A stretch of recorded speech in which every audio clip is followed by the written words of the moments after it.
Hi everyone. Let's talk about gravity and projectile motion. And by projectile motion, we just mean any object that's thrown and its own inertia is keeping it in motion. And I guess you don't have to throw it, you could shoot it out of a cannon or whatever. Okay, what we have here is a picture of two balls of equal weight and equal size, but different colors. So you can kind of keep track of them. It's kind of hard to tell, but in this diagram here, the first ball is simply just going to start falling straight down. And the second ball is going to be kicked to the side. It's going to be knocked over to the right. And it too is going to fall. And this is a series of pictures that were taken, let's say at 1 second apart. Okay, and so, after you watch this ball fall straight down, and this other ball takes a curved route, they both still seem to strike the ball about the same time. Strike the ground at about the same time. And we can understand that as an action of gravity, and gravity only pulls down. And so we can understand these motions of the two balls, the projectile motion, if we kind of break up the motion into two directions. We can talk about the left-right direction and the up-down direction. So let's see. For the ball on the left here, it looks like it's speeding up. At 1 second, it moves to this position. 2 seconds, it's down here. 3 seconds, 4 seconds, 5 seconds. Okay, the distances between each picture of the ball is increasing, and that's because the ball is moving faster, covers more ground between each snapshot of the camera. Now the ball on the right, well, let's break it up into left and right motion. So if I draw a little line on the right hand side of the ball, for every ball, and let's kind of draw them up so they all line up here. Sorry, that's a little off. And let's do the same thing here, the same thing here, and yeah, my hand's not too steady, sorry. But you're getting the main idea. If I could try and draw straight, you can notice that the distance between each of these lines is about the same. And if you take your own hand and kind of track the motion of the ball and do a better job than I'm doing, you'll see that actually the left-right is exactly the same. We're neglecting air resistance. And so the speed to the right is constant, and that's an act of inertia. An object in motion tends to stay in motion. So if we just think about the left-right speed staying the same. Gravity only pulls down, so it's going to change its speed in the up-down direction. And so now if we let's put circles around the ball like we did before. So now the ball starts to speed up. If we're just thinking about it falling, so only thinking about the up-down direction, so now the distance between each ball is increasing because the ball is speeding up. It's accelerating. And that's due to the weight force, which is mass times gravity. Okay, and so that's how we're going to understand gravity. Let's break up the motion of any object into two directions. The up-down direction, so gravity pulls down, and the weight force is going to will allow us to calculate the force that's pulling it down. And then we just kind of let the left-right, the horizontal direction, just stay the same. Whatever it starts at, it continues on in the direction that it starts out with in terms of horizontal motion. Okay, if we break up the motion of any projectile, any flying object, into the horizontal direction and the vertical direction, we're now poised to answer a question about satellites. Specifically, how do they stay up in the sky and not come crashing down to the ground? They don't have little rockets that keep them moving. Here's a space satellite that's been launched into orbit, and it just keeps moving about the Earth. Well, to understand this, let's imagine we have a super cannon right at the surface of the Earth. And something else, we have to realize that the Earth is curved, right? So there's the curvature of the Earth. And the curvature of the Earth has been measured. Turns out that for every 8 kilometers you go in one direction, that the Earth turns away or curves away 5 meters. And now what I want to do is point, not straight down, but I need to point straight towards the center of the Earth. So, if this is the curvature of the Earth, the center of Earth is straight down this direction. So this is not going to be a right angle because of the way I got this drawn. 5 meters is how much the Earth curves. That's the curvature of the Earth. Okay, let's get a projectile. Let's have a cannonball located on the Earth's surface, and so I see a little cannon. It's going to be right here. Got the fuse here. Light the fuse, and then kaboom! Out flies a cannon. Big puff of smoke, and the cannonball goes flying. And let's see, the first time we shoot this cannonball, let's say it comes out with a speed equal to 2 kilometers per second. Just picking a speed. Really fast speed, actually. And let it travel for 1 second. So after 1 second, where is it? Okay, let's break up the motion into the 2 components. The horizontal component, left, right, and the vertical component, up, down. Let's do left, right first. So inertia is telling the cannonball to keep traveling a straight line. Okay, what's the initial speed? Well, as soon as you exit the cannon, it is going horizontally at 2 kilometers per second. So after 1 second, how far has it gone? In the horizontal direction. Right, 2 kilometers. Okay, I don't want to cover a whole lot of ground. So let's say, based on the scale of the Earth, the way I got it drawn, that right here is 2 kilometers. What about gravity? Well, gravity says, well, there's a weight force. Mass times acceleration. And that's not going to help me. I need distance. So what else we got? We got free fall. And that gives me distance. And if you look it up, the free fall, again, no air resistance, is 1/2 of the gravitational constant g times the square of time. So take the time, square it, multiply it times g, which is 9.8. Let's round it off to 10 meters per second squared. And then, what's the time? Oh, we're saying it let it travel 1 second. So 1 second squared. Sound good? G is 9.8 meters per second squared, but I'm going to get some nice numbers if I put in 10. So here's the math. 1 squared is 1. 1 times 10 is 10. 10 times 1/2 is equal to 5. 5 meters. Okay, and then measured from my 2 kilometer spot and towards the center of the Earth, we're going to have to go down 5 meters. And it turns out we're going to have to dig a hole. So it'll strike the ground before it travels that full 2 meters because gravity is going to pull it towards the center of the Earth. So let's let 5 meters be about this far. I don't know. Towards the center of the Earth. And we got to dig out before we shoot the cannonball, we're going to have to dig out this hole here and kind of take it all the way back to the cannon. So the cannonball, as it's falling, is going to fall like this, going 2 kilometers to the right, and it's going to be falling a total of 5 meters after 1 second. And it's going to land right about here.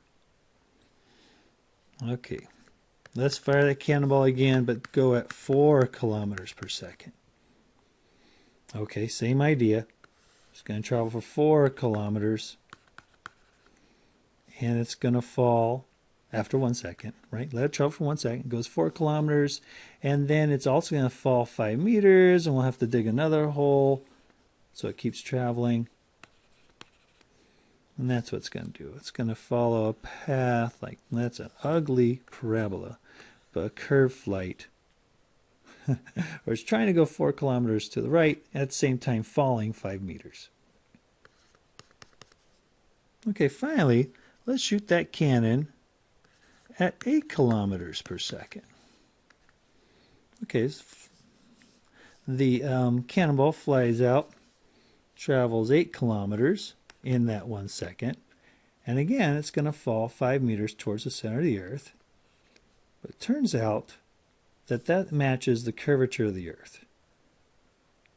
Right? We said the Earth curves for every 8 kilometers you go horizontally, the curvature of the Earth actually falls away about 5 meters. And that's exactly what this cannonball is going to do. And I know this distance should be about the same the whole time. After the cannonball is right here, after that 1 second, what's it going to do in the next second? Well, it's going to keep flying in a horizontal direction, parallel to the surface of the Earth at that point.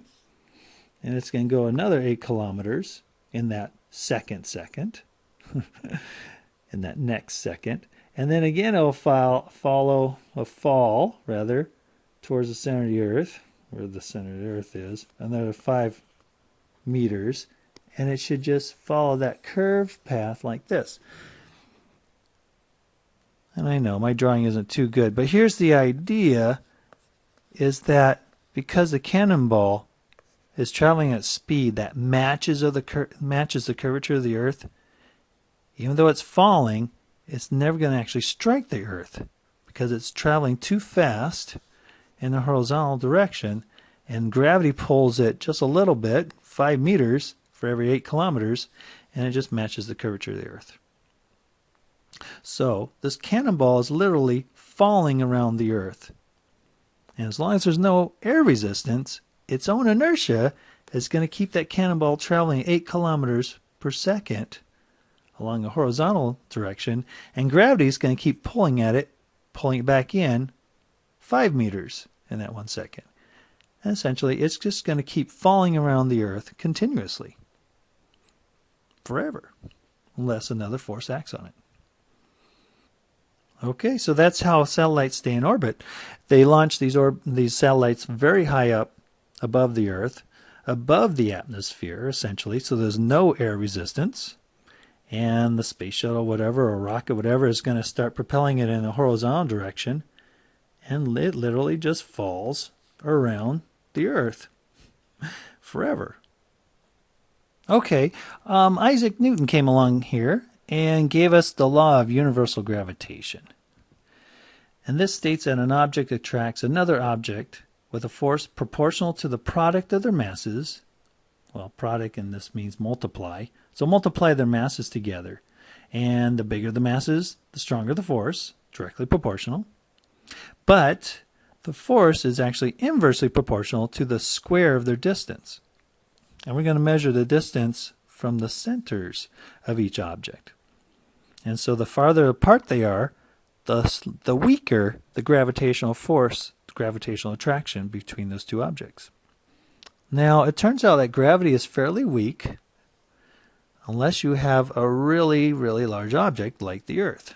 So that the value of G here is the kind of the conversion factor that changes masses, which are in kilograms, and distance, which is in meters, to a force, which we measure in newtons. So this conversion factor is actually really, really small because gravitational force is pretty small too. Okay, a lot of calculators won't allow you to put in all these zeros. So in mathematics, we got this little trick called scientific notation. And what this does is allow you to simplify how you enter this number into your calculator. And it's just a trick of tracking where that decimal place is, so we kind of have a feel for how many zeros to insert between the decimal and your first non-zero digit. And if you have your decimal in place, and you got the number all written out like this, to convert it to scientific notation, start sliding the decimal place over and count how many places you move it over. So start here and I move it 1 place, 2, 3, 4, 5, 6, 7, 8, 9, 10, 11. Okay, and I want to put the decimal place just to the right of the first non-zero digit, and I moved it 11 times. So 11 moves. And so now the decimal is between the two sixes. And I moved it 11 times. Kind of like there's 11 zeros in its place. And the way you write it is you use that 11 as an exponent of 10. And then the way I remember it is if you have a really tiny number, like we do, this is less than 1, it's 0.0000, yeah, lots of zeros there. You want to use a negative if it's small. And then you follow that negative sign with the 11. And then you keep all your units. Okay, and now the trick is to find a calculator with an EXP button or an EE button or a little caret. Looks like a incomplete triangle. And what that means is that the calculator will allow you to put an exponent, this -10 value, or the power value. And this one will allow you to put in all the zeros. And then over here, the F to E, floating point to exponential, just click on that, and it'll switch it to scientific notation. And instead of putting a 10, or times 10, this one puts an E. It means the same thing. Okay, finally, let's look at calculating weight force, given these two equations that actually came from Newton. We have the second law, Newton's second law, the law of acceleration, and here acceleration is our gravitational constant, g, which is 9.8 meters per second squared. And then we have the new law of gravitation, of universal gravitation, which is supposed to calculate the same weight force, but we're going to calculate it from this tiny value of g, written down here in scientific notation. Multiply it times the two masses. Well, I just decided, let's just pick a mass of 1 kilogram. So the first object is going to be 1 kilogram.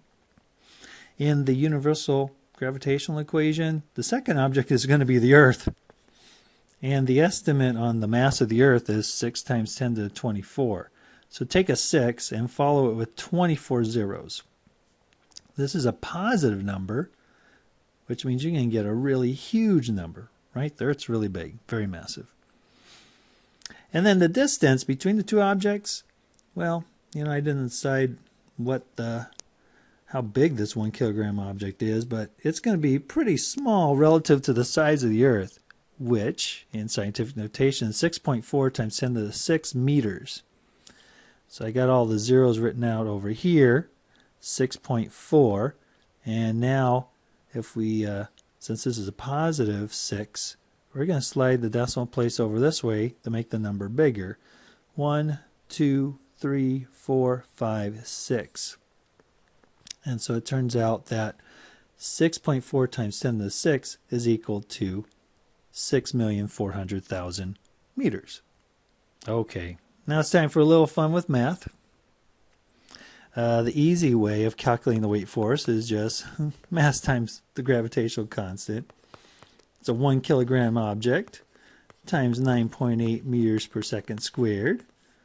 Well, that's equal to 9.8 kilograms times meters times second squared. Well, it turns out that's equal to a Newton. So 9.8 newtons. No big surprise there. Now let's do a similar calculation using the Universal Gravitational Law.